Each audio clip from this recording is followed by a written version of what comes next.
Sam George kills me every day. So if you've been in Ghana for the past week or two, there have been a lot of conversations about what they call the NITA Bill, which is set out to regulate a lot of tech professionals, companies, agencies, etc. So a lot of the arguments have been about the regulations, the intersections and interferences, the startup freedoms, licensing, certifications, and whether the particular body is about to halt technological advancements in Ghana. So just last Sunday, NITA proposed a Twitter space where they have some stakeholder engagements around 4:30. Few minutes to the scheduled time, it was changed. There was a new communique that it's going to be pushed to Tuesday, 26th of May, 2026 at 1 p.m. Technically, it also caused an uproar because people were thinking that at that particular point in time, a lot of people, especially the stakeholders and then tech persons, would be at work. Fast forward, it happened and Twitter went wild.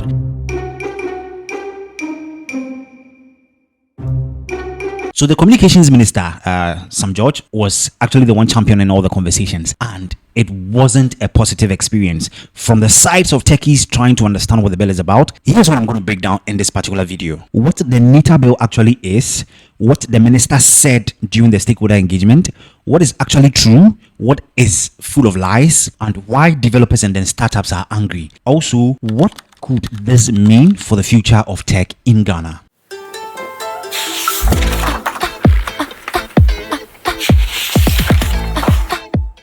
You see, this is actually bigger than just techies in Ghana. This is actually about the future of innovation and how much technological advancements can come out of Ghana. For some reason, you may be wondering, who is a techie? A techie is anybody who works with, works on, works for projects that use technology. Now we can break it down into so many facets: software, hardware, networking, cybersecurity, digital marketing, website development, front-end development, software engineers. As you can tell, there's a lot of facets of technology that are at stake when this bill passes. So let's break some things down. What is even NITA? So for the non-techies watching, here's a very quick breakdown for you. So the National Information Technology Agency, NITA, is the government agency responsible for ICT standards, digital systems, interoperability, and technological governance in Ghana. The current law backing NITA was created all the way back in 2008. And let's be honest, 2008 technology as against 2026 technology, there's been a lot of advancement. Back then, fintech barely existed. AI wasn't even a thing. It wasn't even mainstream. Cloud infrastructure was very, very limited to a few agencies and bodies. Startups were even limited. Mobile money wasn't dominating. And Ghana's digital system looked like nothing that we have today. So the government comes in and says, hey, this particular law was governing a lot of old things. So now let's focus on the more important things today and then regulate it. Fair enough. But this is where the proposed NITA 2025 bill comes in. So now the question is, why is everybody mad? And this is where a lot of techies are unhappy and not smiling at all, because it actually gets heated. Now, the drafted bill gives NITA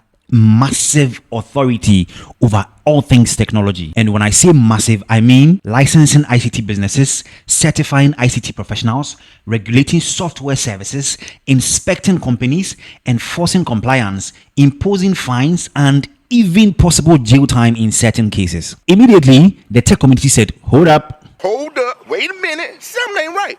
This is not good, because how do I build a software and then I need you as a body to certify me and then certify that software before I actually am able to use it or market it or monetize it or establish it even as a business? And of course, Twitter never backs down. I like the fact that a lot of techies came forth, like myself, Delpi, Kojo Boateng, Damte Guy, Olele championed a lot of the voices online. And once it's not good, we need to voice out that it actually isn't good. Back to the stakeholder engagement on 26th May, Tuesday. This is what Sam George said. And let me not be biased. Some of what Sam George mentioned were actually fair and then factual. For example, he clarified that the circulating bill is actually a zero draft. This means this is the very, very first version that was put out for public engagements and public conversations to be able to fine-tune it into making it an actual bill that would be submitted to Parliament. So he also said it hasn't yet gone to Parliament. It hasn't been passed as a bill. It is not law yet. That is very true. And I know some people were online, because of the information within it, people were thinking maybe tomorrow, Monday, they can come for you and arrest you. But no, relax. Daddy, chill.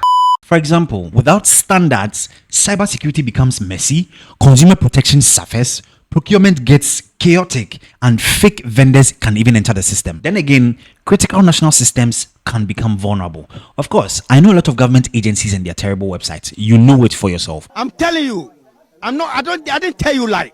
A lot of digital serious economies regulate ICT in some form. So the idea of regulation isn't actually bad. The real issue is how much regulation and how much can be implemented.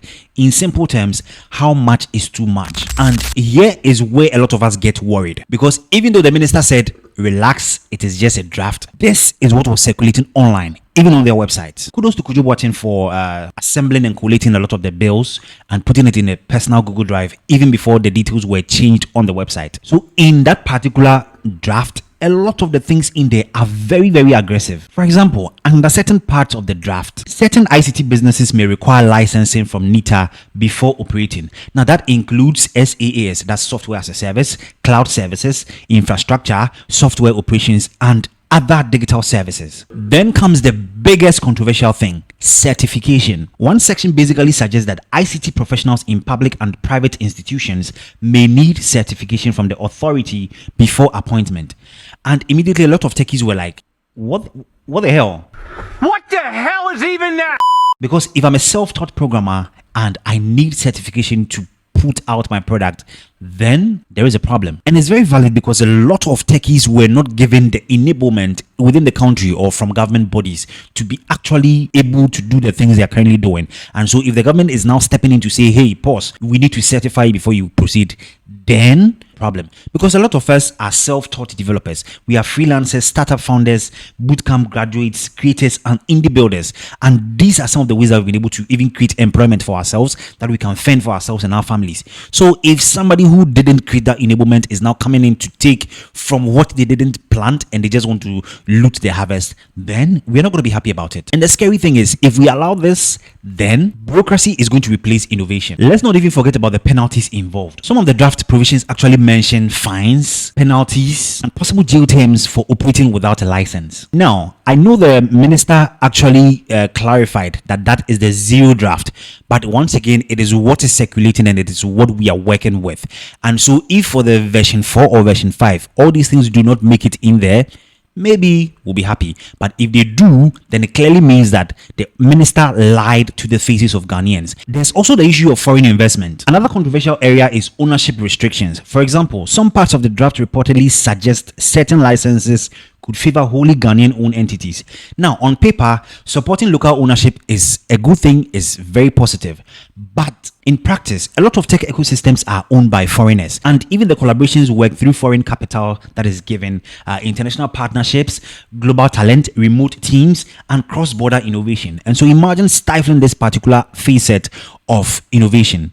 We may lose out on a lot. So now the question is government wrong for letting NITA enforce some of these things? The answer is no. Here's my balanced take. The government is not wrong for wanting standards, accountability, cybersecurity, and proper regulation. But you see, on the other side, Ghana's tech ecosystem is too young for some of these very stringent methods of regulation. And if we implement it at this particular time, there is going to be slower innovation, higher startup costs, unnecessary gatekeeping, compliance burdens, and reduced experimentation. And yes, a lot of service fees and service charges are going to go high, because if I need to be paying 1% of, yes, it's in the bill that I'll be paying 1% to the government for every single transaction. Now, let's not forget that there's a digital tax of 20%. There are other taxes over there. So imagine all these things. If I'm pricing my services, definitely prices are going to go higher. And we know that startups are crippling day in, day out. There are issues with funding, power costs, huge exorbitant taxes, internet reliability, Telecel will disgrace you, MTN will torment you, and even access to capital. All these things are challenges that we are facing. So what the tech community is simply saying is that we currently want enablement, so that after 5-10 years, when we see that the enablement has been given and we are producing and we are topping charts across the global economy, then that regulation could come into play and everybody would smile about it, because yes, you've enabled us to be able to excel and then make more money. Now, I also think that the biggest issue currently is trust, because if government can put out certain things and then come speak to us and tell us that, you know, you use your cheap data to talk things on Twitter and it's not going to go anywhere in a very condescending tone and attitude and thinks millions of Ghanaians are gullible and childish and not sensible, then we cannot trust the government. Because yes, we saw what was circulating, we reacted to it, we spoke about it, we spoke up about it, but the minister stands in on the stakeholder engagement and says that no, that is not the actual one. That is so. Then which is which? And for government agencies that can even handle their own service and domains, how do you now want to regulate others? Come on, this is a joke. In conclusion, this is what the tech community now wants. We want the latest revised bill to be made public. Also, we want to have a very transparent consultation. And a lot of the things should be able to protect startups even more. Also, there has to be very clear definitions for licensing and certifications, either for public or private or businesses that engage with or without the government. To be fair, the stakeholder engagement was a step in the right direction. I know he came with that his demeanor and he said all he had to say.